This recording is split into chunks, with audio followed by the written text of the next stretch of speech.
3장 17절 이하에서 함께 또 말씀을 이렇게 상고하겠습니다. 빌립보서 3장 17절부터 4장 1절까지 주님이 허락하시면 오늘 우리 본문이 되겠습니다. 신약성경 321쪽에 있습니다.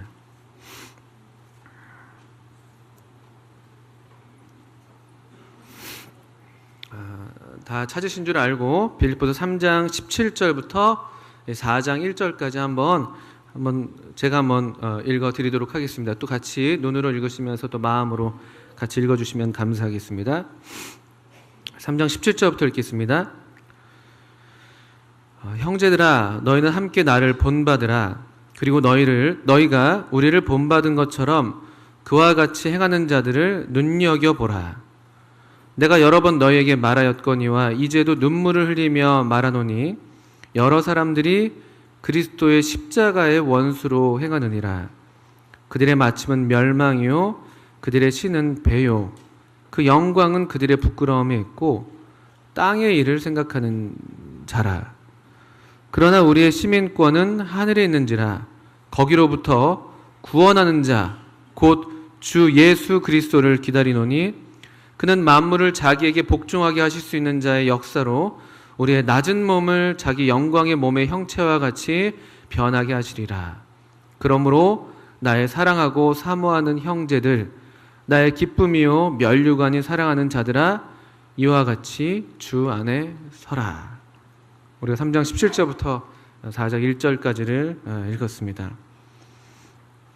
3장 17절부터 읽은 본문에서 참 놀라운 선언을 우리가 만나게 됩니다. 우리 중에 어떤 분이 감히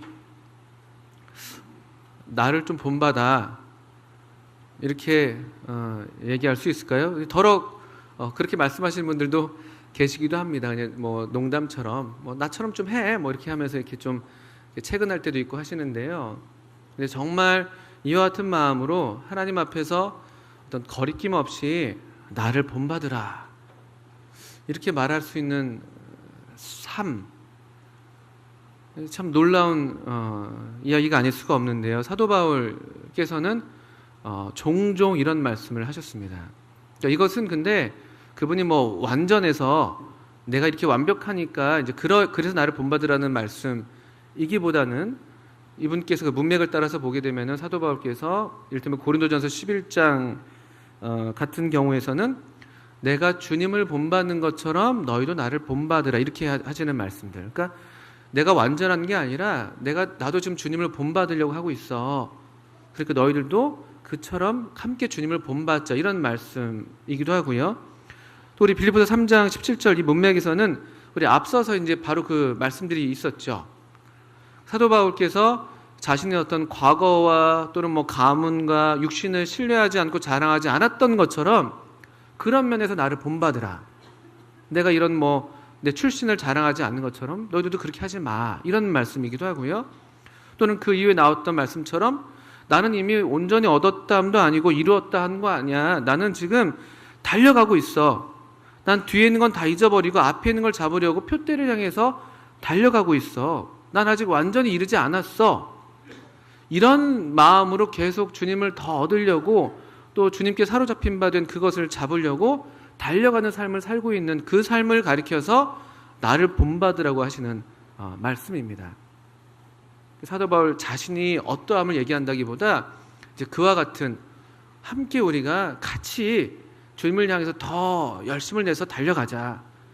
또 함께 우리가 만족하지 않고 주님으로는 만족하지만 우리의 어떤 영적인 면에서 그냥 만족하고 안주하는 것이 아니라 더 주님을 얻고 누리고 그분을 알고 그분의 부활의 권능에 참여하고 그 고난에도 참여하는 그런 삶을 사는데 우리가 함께 나아가자 이런 말씀으로 우리가 읽을 수 있는 말씀입니다.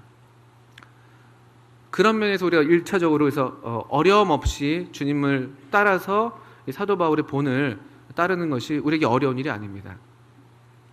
그런데 사실은 문맥은 그렇고요. 근데 사실은 또 사도 바울은 정말 그 삶에 있어서도 그분은 이런 걸 의도한 건 아니지만 정말 우리가 본받을 만한 삶을 또 실제로 사시기도 했습니다. 그분이 그런 면에서 자신을 본받으라고 말씀하는 건 아닙니다만, 근데 우리가 이제 교훈적으로 우리 앞에 이 앞서간 믿음의 선배로서 사도 바울의 삶이 있기 때문에 그분의 삶을 보면서 우리가 참 본받을 게 너무나 많죠. 저는 예를 들면 사도행전 20장에서 사도 바울이 그 에베소 장로들을 청해서 그 고별사를 하면서 이렇게 자기의 간증을 들어서 그들의 마음에 가 닿고 있습니다. 20장 18절 19절 같은 말씀 보면 장로들을 청하니 오매 그들에게 말하되, 사도 바울께서 이렇게 말씀하십니다. 아시아에 들어온 첫날부터 지금까지 내가 항상 여러분 가운데서 어떻게 행하였는지를 여러분 다 아는 바니 곧 모든 겸손과 눈물이며 유대인의 관계로 말미암아 당한 시험을 참고 주를 섬긴 것, 유익한 것은 무엇이든지 공중 앞에서나 각 집에서나 거리낌이 없이 여러분에게 전하여 가르쳐주고, 또 20장 31절 같은 말씀에서는 여러분이 일깨어 내가 3년이나 밤낮 쉬지 않고 눈물로 각 사람을 훈계하던 것을 기억하라, 이런 말씀들을 하고 있습니다. 이것은 내가 이렇게 했으니까 나를 좀 알아줘, 나를 본받아, 이런 문맥은 아니죠. 그 간절한 마음을 따라서 이제 더 이상 볼 수 없는 그 믿음의 후배들을 향한 그 사랑과 염려의 마음으로 내가 어떻게 너희들을 사랑하고 섬겼던 것을 헤아려서라도 이 말을, 지금 내가 이 유언처럼 하는 말을 정말 귀담아 들어라, 이런 말씀을 하는 것인데, 근데 이분의 삶이 얼마나 참 놀라운지요. 밤낮 쉬지 않고 3년이나 눈물로 각 사람을 훈계한 그런 삶을 살았습니다. 모든 겸손과 눈물로 주님을 섬기고 성도들을 섬기고 시험을 참고 주를 섬기고 유익한 건 꺼리낌이 없이 다 전하려고 하시고, 이런 면에서 사실 우리가 마땅히 본받을 만한 삶을 또 사시기도 했죠. 주님을 본받는 삶이셨고, 또 그런 우리 앞서간 이런 믿음의 선진들을 통해서 우리가 더욱 주님을 본받는 삶의 그런 격려를 받고 또 자극을 받게 되죠. 사실 그래서 참 실제로 우리 가운데 이와 같이 우리가 본받을 만한 분들이 계시다고 할 것 같으면은 그건 참 교회의 큰 복이라고 말씀드릴 수 있습니다. 그건 은혜죠. 우리 가운데 그냥 저도 이제 뭐 여러 종류의 분들을 이렇게 만나곤 합니다만, 정말 참 훌륭한 리더라고 생각할 수 있는 분들을 만나게 될 때 어떤 마음이 있냐면요, 이런 마음이죠. 그냥 저분이 시키는 대로 하면 돼, 저분이 하는 대로 하면 돼, 이렇게 생각할 수 있는 어떤 믿음의 선배라고 할까요?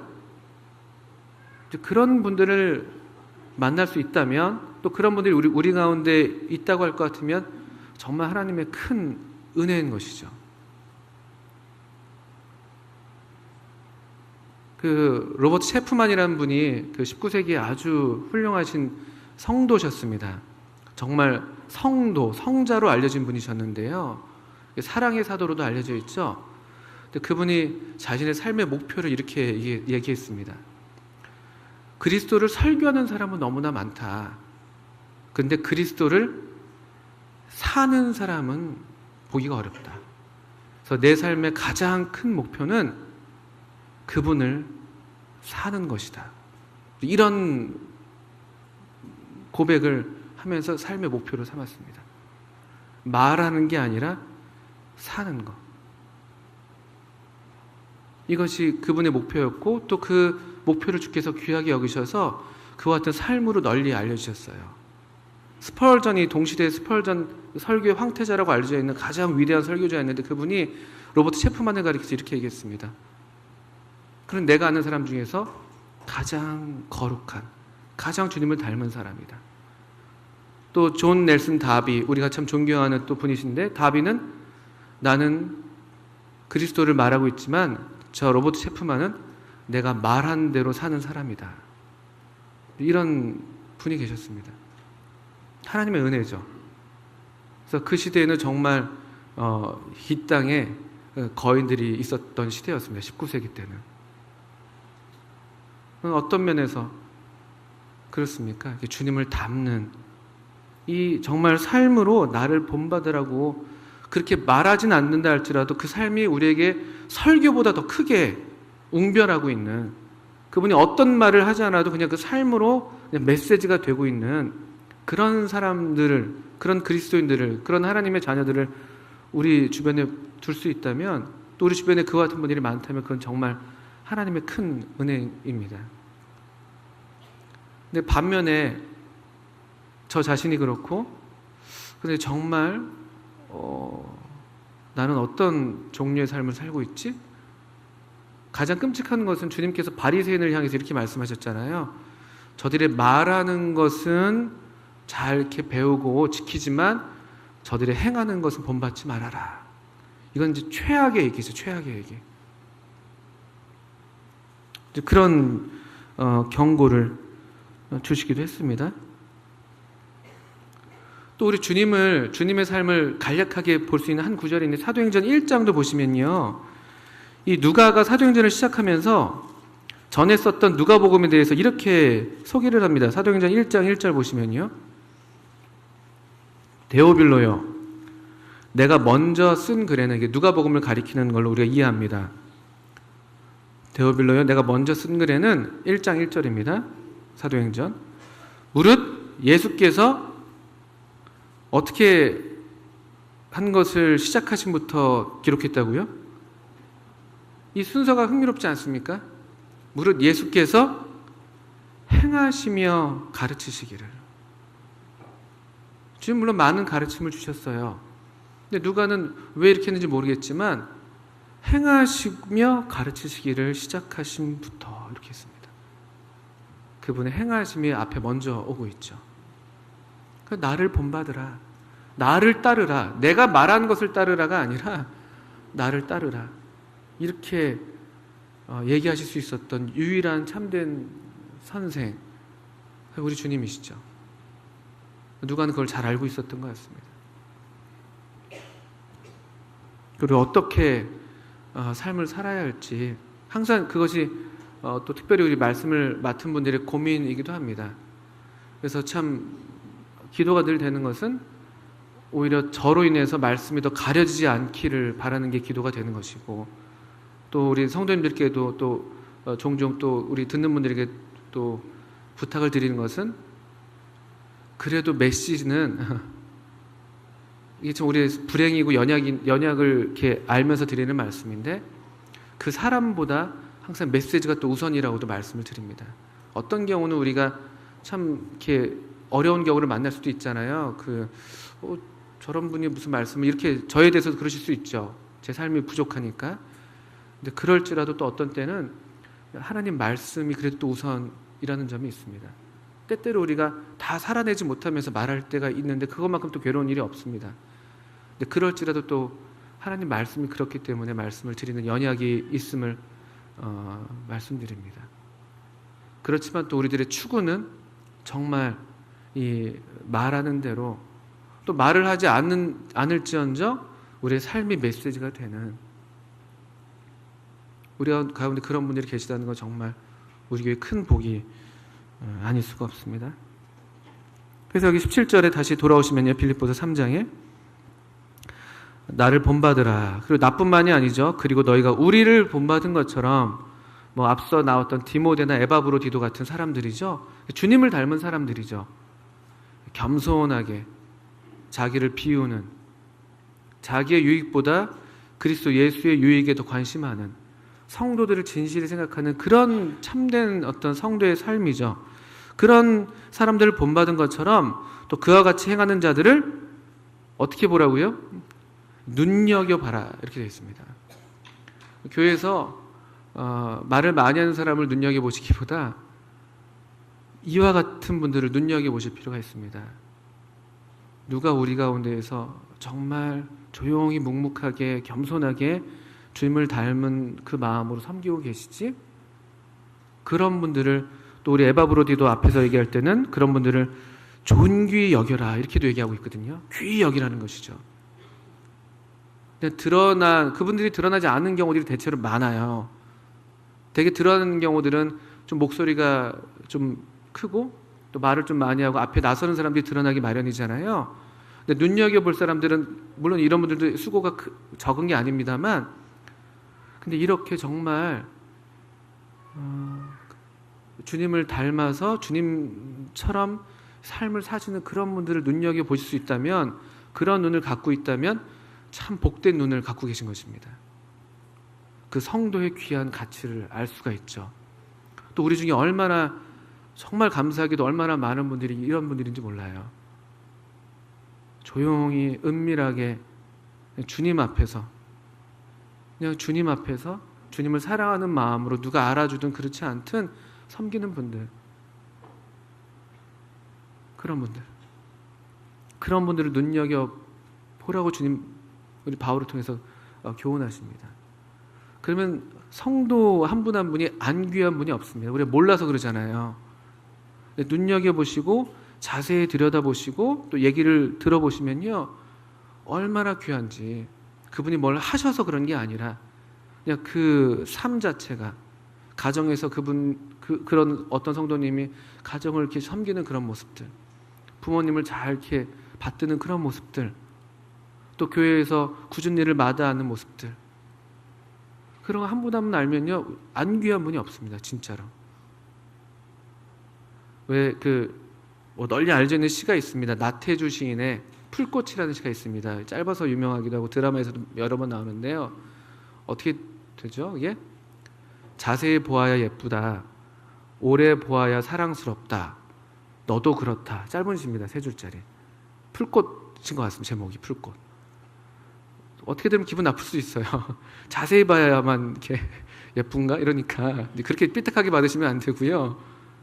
우리가 그 가치를 잘 못 볼 때가 얼마나 많냐는 것이죠. 왜냐? 눈여겨보지 않으니까 그냥 눈에 들어오는 사람만 보는 거죠. 근데 이런 사람을 귀하게 볼 수 있는 이런 눈, 우리 중에 안 귀한 분이 없습니다. 주님을 특별히 닮고 주님을 사랑하는 그런 성도의 삶, 이게 우리의 자랑이잖아요. 우리가 우리 중에 잘난 분이 많아서 똑똑한 분이 많아서 그게 우리의 자랑이 아니라 진실하게 주님을 사랑하는 성도들이 모여 있는 것, 그게 우리의 자랑입니다. 이 주님을 닮아서 주님 말씀을 따라서 순종하는 그런 삶을 사는, 주님을 고대하는 그런 삶을 사는 성도들, 그게 우리의 자랑이죠. 사도 바울도 4장 1절에서 그래서 나의 사랑하고 사모하는 형제들, 나의 기쁘며 면류관이 사랑하는 자들아, 이와 같이 주 안에 서라. 이 성도들 생각할 때 기쁨이 이게 더블이잖아요. 더블. 사랑하는 형제들, 사모하는 형제들, 2번이나 얘기했어요. 또 사랑하는 자들아. 생각하면 너무 사랑스러운 거예요. 생각하면 완전해서가 아니에요. 빌립보 교회도 물론 사도 바울을 향한 사랑이 그 큰 것을 바울이 잘 알고 있었습니다만, 교회가 완전했던 것도 아니에요. 연약도 있고 또 부족도 있고 위험도 있고. 근데 가만 생각하면 너무 귀한 거예요. 가만 생각하니까, 또 눈여겨보니까 너무 사랑스럽고 이들이 나의 자랑이다라고 말할 수 있는 그런 마음. 그러니까 이런 중에도 기뻐할 수 있는 거예요. 가만히 생각하니까. 이 교회 가운데, 이 성도 가운데 임한 주님의 은혜를 함께 누리고 있으니까 기뻐할 수 있는 거예요. 여러 어려움이 있지만. 이렇게 눈여겨보라는 말씀을 우리에게 주십니다. 한번 눈여겨보십시오. 한번 가까이 우리 가족 안에서도 그러실 수가 있고, 그냥 우리 남편 왜 저래, 이 사람 왜 저래, 이렇게 해야 그럴 수도 있겠습니다만, 또 곰곰이 잘 생각해 보시면요, 얼마나 귀해요. 얼마나 귀해요. 몇십 년을 함께 살아줘서 고맙기도 하고, 그냥 있어줘서 고맙기도 하고, 그럴 수 있잖아요. 또 가만 생각하면. 그래도 어쨌든 이렇게 좋으나 싫으나 책임을 다하려고 애쓰는 게 고맙기도 하고, 자녀들도 그렇죠.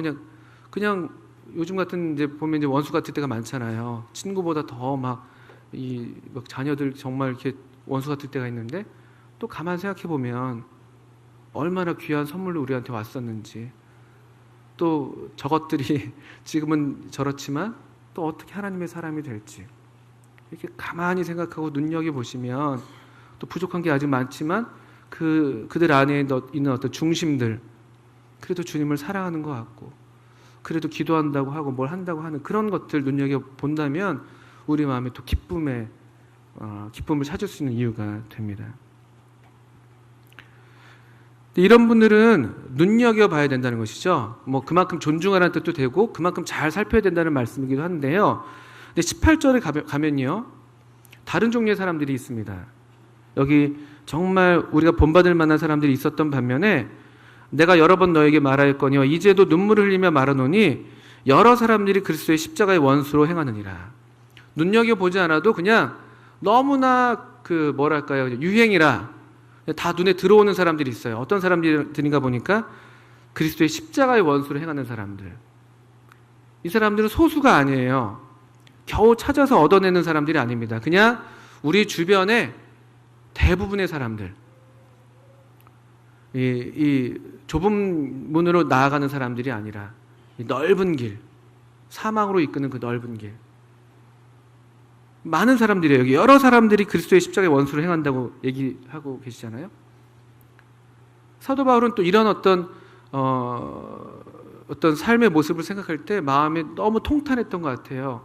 눈물 흘리면서 말한다. 또는 덜어는 성도들 가운데서도, 성도라고 하는 사람들 중 가운데서도 이런 모습이 보여서 그랬던 것 같기도 해요. 성도라고 앉아있는데 가만 보면은 이 많은 사람들을 좇아서 교회 가운데서도 이와 같이 십자가의 원수로 행하는 그런 사람들이 있어서 더 마음에 슬펐던 것은 아닌가, 이렇게 생각도 듭니다. 여기 십자가의 원수로 행한다는 무서운 말씀이 있습니다. 십자가의 원수로 행한다. 이거 아주 무서운 말씀이죠. 십자가의 원수로 행한다. 그리스도의 십자가의 원수로 행한다. 좀 더 자세한 말씀이 19절 이후에 나옵니다.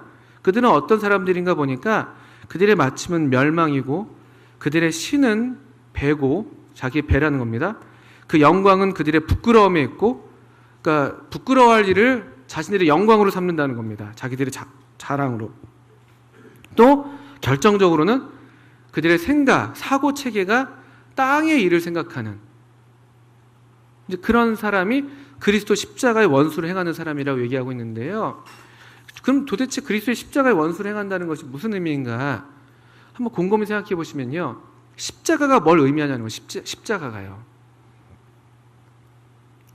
십자가는 뭘 의미합니까? 1차적으로 십자가는요, 오늘날 교회의 어떤 상징으로 십자가 된 것은 굉장히 놀라운 일입니다. 왜냐하면 십자가는 우리 다 아시는 것처럼 당시에 가장 끔찍한 사형 형틀이었습니다. 이 사형 형틀을 어떤 단체의 상징으로 상징으로 삼는다? 그 사실 참 기괴한 집단일 수 있잖아요. 십자가는 1차적으로 바로 그것입니다. 이 죄에 대한 심판, 형벌. 이 말은 무슨 말이냐면요, 예수 그리스도께서, 우리 주님께서 우리의 죄를 대신하셔서 우리의 죄를 담당하시고, 또 죄가 없으신 그분께서 죄가 되셔서 십자가에서 하나님의 모든 진노를 다 담당하셨는데, 이게 십자가의 의미란 말이죠. 그런데 여기 이 십자가의 원수를 행하는 사람들은 그것이 십자가의 의미가 그것이라고 알고 있고 말하고 있는데 여전히 죄를 탐닉하는, 오히려 이 하나님의 은혜를 죄의 그냥 핑계로, 세귑거리로 바꿔버리는, 하나님의 은혜에 걸려고 죄를 더하는 그런 이상한 어떤 논리를 갖고 있는, 진정한 의미에서 사실 하나님의 이런 이 대속의 은혜를 경험하지 못했다고 말할 수 있겠죠. 어떻게 십자가를 아는 사람이 그렇게 살 수가 있겠어요? 근데 그런 사람들이 있다는 거예요. 이 주님께서 이 죄 때문에 하나님의 진노를 담당하셨는데 여전히 죄에 빠져서 죄를 탐닉하고, 또 자신의 죄에 대해서 하나님의 어떤 이 은혜를 갖고 합리화시키고, 죄에 대한 통탄함이 없고 돌이킴이 없고, 이게 그리스도 십자가의 원수를 행한다는 의미일 수 있습니다. 또 십자가는 어떤 의미입니까? 십자가는 왜 아까 앞서서 빌립보서 2장에서 살펴보셨던 것처럼 철저한 자기 부인이에요. 우리 주님이 자기를 비워 종의 형체를 입으시고 가지사 사람들과 같이 되셨고 사람의 모양으로 나타나서 자기를 낮추시고 죽기까지 복종하셨으니 곧 십자가에 죽으십니다. 이렇게 말씀하고 있지 않습니까? 이 낮아짐, 겸손, 자기 부인, 이것이 또 십자가의 의미이죠. 그래서 주님께서도 아무든지 나를 따라오려거든 날마다 자기를 부인하고 날마다 자기 십자가를 지고 나를 따를 것이라고 말씀하셨는데요. 자기를 부인하는 삶이 십자가의 삶이에요. 십자가의 의미입니다. 근데 십자가의 원수를 행한다는 것은 뭐냐? 자기를 부인하지 않는 것이죠. 자기가 여전히 중심인 거예요. 그래서 이들의 삶이 아까 모습을 봤던 3장 19절에서 그들의 신은 뭐라고 되어 있습니까? 배. 이게 배가 정말 이 배거든요. 그러니까 식욕, 좁게 말하면 식욕, 넓게 말하면 정욕, 육신의 정욕, 더 넓게 말하면 그냥 자기 자신, 자기 만족, 자기를 섬기는 거예요. 자기를. 주님을 안다고 하는데 자기를 섬기는 거예요. 자기 만족을 최우선으로 여기고 주님을 만족시키는 게 아니라 자기를 만족시키는 게 최우선이라는 거예요. 그게 그들의 신앙이라는 거예요. 이게 십자가의 원수로 행하는 의미일 수 있습니다. 또 주님께서 이 같은 맥락일 수 있는데요. 누가복음 19장에서 그 문화의 비유를 하시면서 그 끝에 그 문화를 갖고 이렇게 핑계대면서 다 숨겨두었던 그 사람을 가리켜서 누가복음 19장 27절에 이렇게 말씀하고 있습니다. 내가 왕됨을 원하지 아니하던 저 원수들을 데려와라. 원수라는 단어를 쓰셨는데요. 누군가 하니까 주님이 왕이 되시는 것을 원하지 않는 같은 맥락이죠. 주님이 왕이 아니에요. 내가 왕이에요. 내가. 자기가 왕이에요. 자기가. 자기 숭배. 자기를 부인하지 않고 주님은 그렇게 자기를 비우셔서 죽기까지 낮아지셔서 십자가에 죽으셨는데 십자가에 죽으시기까지 복종하셨는데 주님께 복종하기는커녕 주님을 왕으로 여기지 않고 자기를 섬기는 그런 종류의 사람들이 십자가의 원수로 행하는 사람들입니다. 또는 그 누가복음 19장 말씀을 조금 더 우리가 보게 된다면은 그런 의미에서 주님이 내게 맡기신 재물, 시간, 은사, 재능 이런 것들을 낭비하는, 주님을 위해서 사용하지 않고 그냥 자기를 위해서 낭비하고 게으르고 악하고 그런 종류의 또 삶이 십자가의 원수로 행하는 삶이 될 수 있는 것이죠. 그러니까 그들은 이 죄에 탐닉하면서 그걸 자랑으로 여기는 거예요.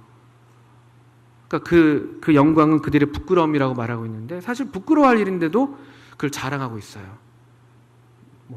이렇게 하나님의 은혜를 잘못 알고 오용하는 것이죠. 그러니까 주님의 왕되심을 또 원치 않으니까 하나님께로부터 원수라 칭함을 받게 되고 그러니까 그들의 마침은 멸망이에요. 멸망. 저 원수를 끌어내라.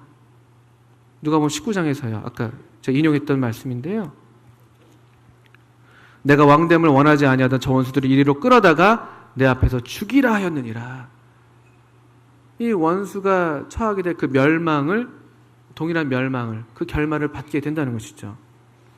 그러니까 그들의 시선은 이 다시 오실 참되신 왕 우리 주님께 가 있지 않아요. 그냥 이 땅에서만 그냥 자기 만족을 위해서 사는 것이죠. 그러니까 땅의 일을 생각하는 거예요. 땅의 일을. 모든 관심사가 이 땅에서 내가 어떻게 하면 즐길 수 있을까? 내가 여기서 어떻게 하면 좀 더 만족스러운 삶을, 내가 좀 더 만족스러운 삶을 살 수 있을까? 뭘 먹어야 더 내 입이 맛있을까? 어딜 가야 내가 더 만족이 될까? 사실 우리 둘러싼 이 세대가 다 그런 것들을 부추기는 것들이잖아요. 요즘에 유행하고는 그런 뭐라고 그러죠? 먹방? 방송들이 다 그냥 맛집, 뭐가 더 맛있는지, 어떻게 먹어야 더 맛있는지, 어딜 더 가면 더 좋은지, 우리가 안 먹고 사는 게 아니고 어딜 안 가는 건 아닙니다만 그걸 계속 부추기는 것이죠. 그러니까 우리의 생각이 하늘의 것을 생각하게 하는 게 아니라 땅에 계속 매이게 하는 그런 세대의 위험 가운데 있는데, 이 그리스도 원수, 십자가의 원수를 행하는 사람들은 그냥 그 세대를 그대로 받아들여서 자기를 숭배하는 그런 삶이 있다는 것입니다. 그러기에 사도 바울에게 큰 슬픔이었어요. 뭐 믿지 않는 사람들은 말할 것도 없거니와 믿는다는 사람들 중에서도 이런 종류의 삶을 사는 사람들이 여전히 있었던 것 같아요. 그래서 앞에서도 2장 21절에서도 그들이 다 자기 일을 구하고 그리스도 예수의 일을 구하지 않는다라는 말씀을 했는데요. 우리의 중심을 살필 필요가 있습니다. 실제로 예수님의 십자가, 그 십자가에 대한 반응, 십자가 주변에 여러 종류의 사람들이 있었습니다. 우리 뭐 복음서들을 보시게 되면요, 같이 매달려 있는데 한 사람은 저주하는 사람도 있었고 주님을, 한 사람은 그 막판에 주님께 자신의 마음을, 영혼을 의탁했던 사람들도 있었고, 또 십자가 주변에 있었는데 주님을 막 조롱하는 사람도 있고, 십자가에 달린 주님을 조롱하는 사람도 있었고요. 또 어떤 여인들은 십자가 곁에 서서 예수의 모친, 또 마리아, 이런 사람들은 예수의 십자가 곁에 서서 이렇게 묘사되고 있는 사람들도 있습니다. 결국 제가 성경을 볼 때, 제가 이렇게 살지는 못합니다만 성경을 볼 때 딱 그냥 우리의 어떤 삶을 판가름하는 딱 한 기준점이 있는 것 같아요. 십자가죠, 십자가. 십자가 앞에서 어떤 삶을 택하든가, 주님의 말씀을 정말 중히 받아서 날마다 자기 십자가를 지고 주님을 따르는 사람일 것이냐, 또는 십자가에 달린 주님을 자랑하는, 사도 바울처럼 우리는 십자가에 달린 그리스도를 전파한다 이렇게 얘기했는데요. 이 십자가가 우리에게 능력이 된다고 얘기했는데, 그렇게 십자가를 붙드는 사람, 십자가를 사랑하는 사람이 있는 반면에 우리들을 얘기하는 겁니다. 십자가랑 무관하게 십자가를 지는 게 아니라 십자가를 등지고, 예수님은 십자가를 지셨는데 나는 등지고 내 일만 생각하는, 땅의 일만 생각하는, 시선이 그냥 땅의 일에 여기 매여 있는, 결국 그 두 종류의 삶인 것 같아요. 그냥 성경을 아무리 봐도 두 종류의 삶인 것 같아요.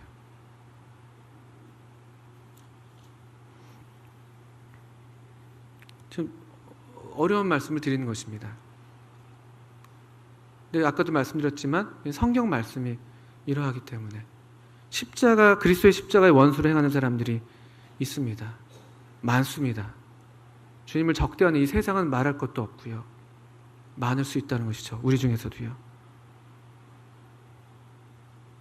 그들의 마침은 멸망이요 그들의 신은 패요 그 영광은 그들의 부끄러움에 있고 땅의 일을 생각하는 자라. 그러나 20절입니다.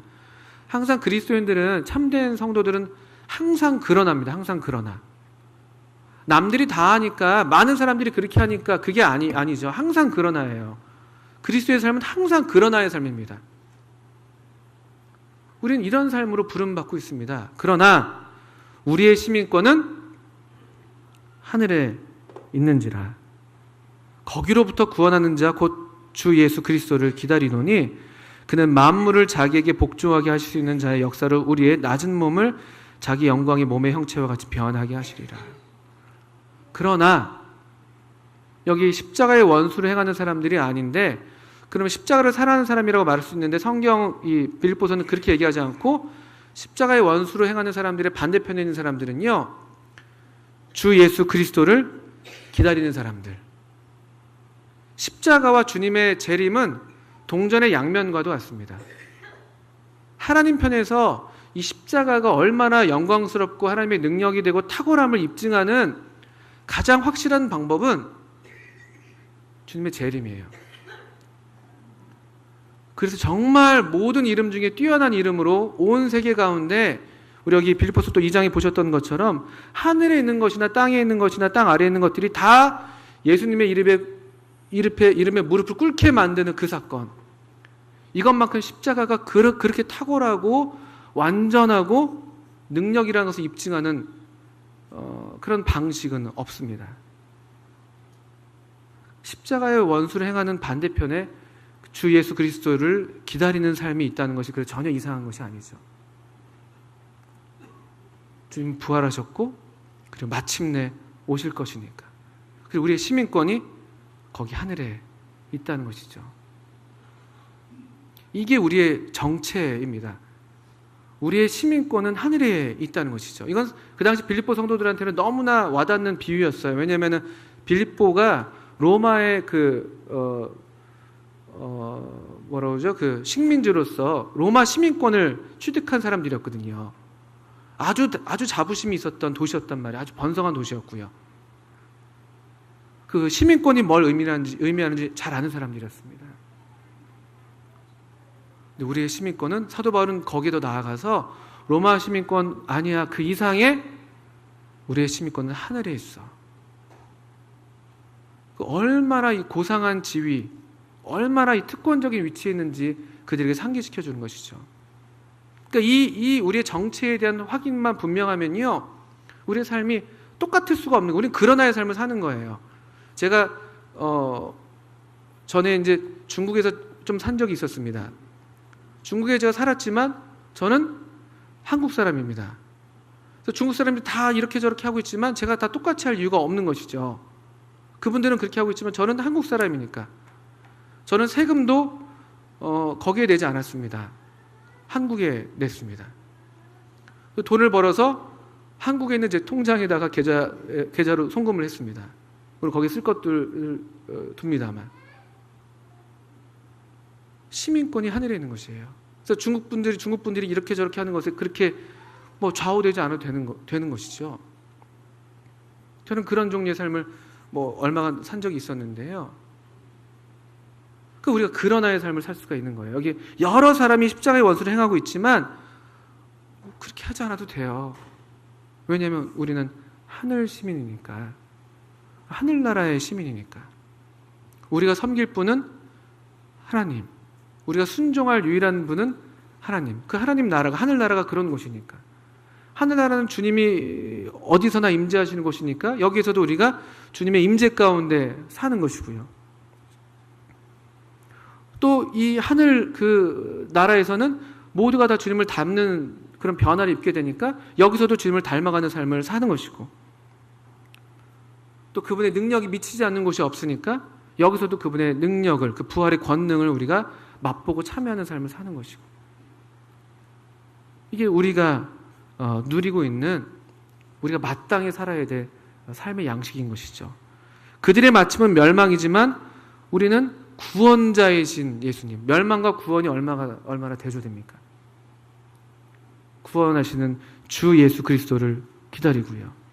그들은 자기의 배를 섬기고 있지만 우리는 여기 우리의 낮은 몸, 이 우리의 육신이라는 것이 얼마나 연약한 것인지 잘 알아서 우리의 육신을 만족시키는 것에 우리의 삶을 낭비하지 않는다는 것이죠. 이런 것들, 이 대조적인 삶을 얘기해주고 있습니다. 우리 주님 예수 그리스도는 만물을 자기에게 복종하게 하실 수 있는 자의 역사로 우리의 낮은 몸을 자기 영광의 몸의 형체와 같이 변하게 하신다. 이게 우리의 소망입니다. 이거는 뭐랄까요? 더 좋은 것이 내게 있다는 것을 아는 사람이 누리는 그런 여유와 만족감이에요. 비유하자면 어떤 사람이 예를 들면요, 지금 막 고물차를 운행하고 있는데 어디 현대에서 선물로 신형 새 차를 뽑아준다고 어떤 약속을 받고 있어요. 그럼 고물차에 관심할 이유가 있겠습니까? 이걸 어떻게 더 막 굴려볼까, 어떻게 이걸 더 예쁘게 치장해볼까, 그렇게 관심하지 않잖아요. 얼른 빨리 이게 좀 지나가고 빨리 새 차를 굴리면 좋겠다. 또 우리 중에 이제 앞으로 결혼할 청년들이 계실 텐데요. 결혼할 집을 이제 구해놨어요. 새 집을 이제 이사갈 집이 있는데 임시로 살 거처에 우리가 많은 투자를 하지 않잖아요. 지금 우리 박찬혜님 지금 새 집으로 이사 가시거든요. 그러시죠? 지금 근데 어디 임시 숙소에 머물고 계신 걸로 제가 알고 있어요. 그 내 집이 아닌데 거기다 막 치장하고 계시면 그거 그렇지 않잖아요. 물론 그 아담하고 살만하게 꾸며서 사는 건 뭐 해야 될 일입니다만 이제 그런 이치입니다. 그러니까 땅의 일에 매일 필요가 없는 것이죠. 우리가 이 땅에서는 그냥 누굽니까? 그 아브라함이 그랬던 것처럼 그냥 거류민으로 나그네로 삶을 이렇게 단순하게 단정하게 그렇게 살면서 매이지 않게 살면서 이 땅에 매이지 않게 살면서 이 주 예수 그리스도를 기다리는 그분을 기다리는 그분을 얻으면 전부니까 그분이 전부니까 여기 이 놀라운 또 이 말씀은요 천국을 기다린다 이렇게 말씀하지 않았어요. 주 예수 그리스도를 기다린다. 우리가 정말 고대하는 우리가 정말 만나기를 원하는 그것은 그냥 물리적인 어떤 그런 천국 그것이 아닙니다. 그건 그냥 부수적인 것이죠. 어떻게 보면요. 주 예수 그리스도 그분을 얻으면 그분이 오시면 전부가 우리 거예요. 우리의 낮은 몸이 변해서 육신에 매이지 않는 정말 온전하게 그분의 생명에 동참하고 정말 온전하게 그분을 사랑하고 서로 사랑하고 죄에 더 이상 매이지 않고 이 낮은 몸이 변해요. 얼마나 이게 우리에게 복된 소망입니까? 우리 앞에 있는 삶입니다. 우리에게 이런 삶이 있다는 것입니다. 이것이 그리스도 십자가의 원수로 행하는 사람들과 정반대의 삶입니다. 땅의 일을 생각하지 않고 하늘의 것을 생각하는 하늘로서 오시는 구원하는 자 주 예수 그리스도를 기다리는 삶. 이런 어떤 삶의 목적, 이런 가치를 따라 사는 삶을 주 안에 사는 삶이라고 말할 수 있는 것입니다. 그래서 4장 1절에서 이와 같이 주 안에 서라. 굳게 서라는 거예요. 왜냐하면 우리를 막 요동하게 만드니까요. 우리가 딱히 서 있는데 물이 막 거세게 움직이면은 물 속에서 막 우리가 흔들리잖아요. 우리가 마치 그런 상태인 것이거든요. 이 진리 위에 굳게 서 있는데 세상의 물결이 엄청 세요. 홍수가 나는 것이죠. 막 그 마태복음 7장의 말씀처럼요. 근데 이 진리에 우리가 이 반석 위에 이 말씀을 따라서 순종하는 삶을 계속 살아간다면 우리의 이 걸음이 우리의 이 굳게 선 이 무릎이 꺾이지 않는 것입니다. 흔들리지 않는 것이죠. 그리고 이렇게 주님을 사모하는 삶을 사는 성도들이 사도 바울에게는 가장 큰 기쁨이고 면류관입니다. 모든 경건한 하나님의 사람들의 특징, 그분들의 만족은 사도 요한이 요한 3서에서 얘기했던 것처럼 내 자녀들이 진리 안에서 행한다는 것을 듣는 것보다 더 큰 기쁨이 없다. 이 진리 안에서 행하는 것, 이게 진리예요. 이게 진리. 이게 진리입니다. 세상 다 변하고 하나님 사랑 변치 않고요. 하늘의 뜻을 구하면 사는 것이고 하늘의 뜻을 구하면 사는 것이고 죽는 것처럼 보이지만 그게 사는 것이고 땅에서 아무것도 못 가는 것처럼 보이지만 모든 것을 얻는 것이고 조금 우리 삶에 좀 궁핍함이 있을지라도 더 큰 부요를 맛보고 이게 진리입니다. 주 안에 서라고 나의 사랑하는 형제들아 나의 사랑하는 자들아 주 안에 서라. 이게 동일하게 여전히 오늘 우리에게도 사랑으로 간절히 호소하시는 주님의 말씀입니다. 우리가 이와 같은 삶을 살 때 주님이 우리를 기뻐하신다는 거예요. 더 많이 가져서 기뻐하시는 게 아니라 더 높은 자리에 오른다고 우리를 기뻐하시는 게 아니라 우리가 어떤 처지에 있든지 어디까지 이르렀든지 계속 주님을 진실하게 사랑하고 사모하고 십자가를 붙들고 십자가를 자랑하고 이 십자가 후에 그 영광스러운 그 소망을 바라면서 우리의 삶을 지혜롭게 사는 삶, 그것이 우리에게 원하시는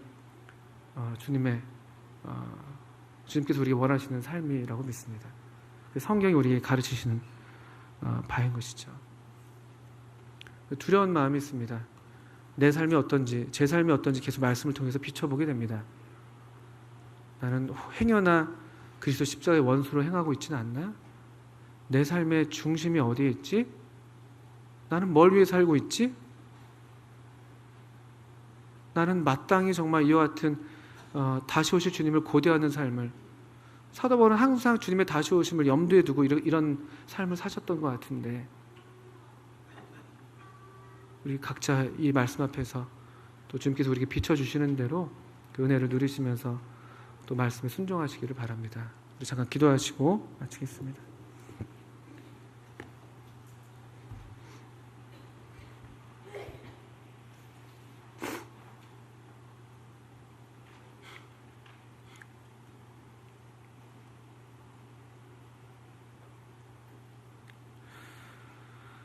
하나님 아버지, 저희들에게 때마다 하나님 말씀으로 교훈해 주시는 은혜를 감사를 드립니다. 주님, 구하기는 이 참 진실하시고 참 순전하신 하나님 말씀 앞에 저희들도 참 진실하게 반응할 수 있도록 은혜를 베풀어 주시고, 또 우리 삶을 계속 하나님 말씀에 비춰보게 하셔서 더욱 주님을 사모하고 고대하는 그런 복된 삶을 살 수 있도록 인도해 주시기를 기도합니다. 주님, 저희들의 참 유일한 소망은 주님을 얻고 더 얻고 또 주님을 사랑하고 또 섬기는 것이오니, 주님, 우리의 이 간절한 소원을 주께서 참 하감하시고 또 우리의 연약함을 도우시기를 기도합니다. 예수님의 이름으로 하나님 아버지께 감사하며 기도합니다. 아멘.